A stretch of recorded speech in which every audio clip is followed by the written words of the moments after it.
Hi friends, ఎలా ఉన్నారు? ఈరోజు కూడా ఒక మంచి కథతోటి వచ్చేసాను. మళ్ళీ ఆ కథ ఏంటో చూసేద్దాం పదండి. కథ పేరు వచ్చేసి అబద్ధం. ఒకప్పుడు ఒక చిన్న గ్రామంలో రాముడు అనే బాలుడు ఉండేవాడు. అతడు చాలా బుద్ధిమంతుడు, కానీ అతనికి ఒక చెడ్డ అలవాటు ఉంది. అది ఏమిటంటే అతను ఎప్పుడు అబద్ధాలు చెప్పేవాడు. అబద్ధాలు చెప్పి ఎప్పుడు నవ్వుకుంటూ ఉండేవాడు. రాముడి తల్లిదండ్రులు అతనికి చాలాసార్లు చెప్పారు, అబద్ధాలు చెప్పకూడదు, ఎప్పుడు సత్యమే చెప్పాలి అని. అబద్ధం చెప్పడం అంత మంచిది కాదు అని చెప్పారు. అయినా కూడా అతను ఎవ్వరి మాటలు పట్టించుకోలేదు. ఒకరోజు రాముడు గ్రామంలో ఒక పెద్ద చెట్టుపై కోడిపుంజు కూర్చుందని అబద్ధం చెప్పాడు. అందరూ వచ్చి చూశారు, కానీ అక్కడ ఎలాంటి కోడిపుంజు లేదు.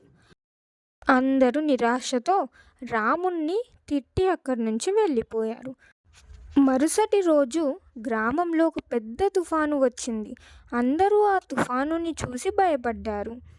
రాముడు అందరితో సరదాగా చెట్టు కింద ఓ పెద్ద పాము ఉంది అని అబద్ధం చెప్పాడు.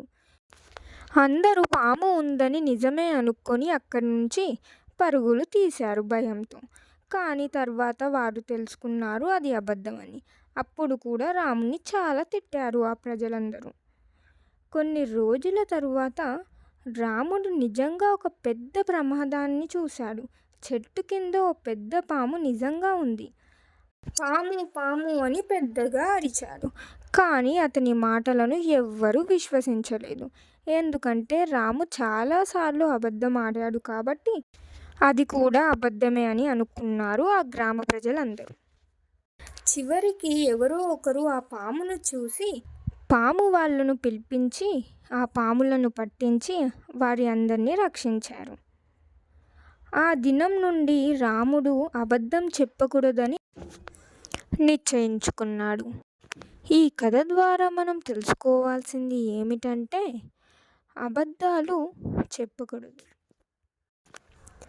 మనం అబద్ధం చెప్పి నిజం చెప్పినా కూడా ఎవరు నమ్మరు. ఈ కథలోని నీతి ఏమిటంటే అబద్ధం మనిషిపై ఉన్న నమ్మకాన్ని పోగొడుతుంది.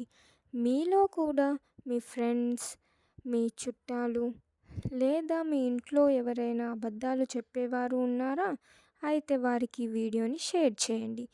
మీకు కూడా ఈ అబద్ధాలు చెప్పే అలవాటు ఉందా? ఉంటే మార్చుకోండి. ఎందుకంటే మనం అబద్ధం చెప్పి నిజం చెప్పినా కూడా ఎవరికి మనపై నమ్మకం కలగదు. ఈ వీడియో మీకు నచ్చిందా?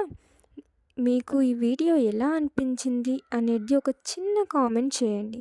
మరియు లైక్ చేయండి, షేర్ చేయండి, సబ్స్క్రైబ్ చేయండి. ఇలాంటి ఇంకా ఎన్నో కథలను మీకు చెబుతూ ఉంటాను.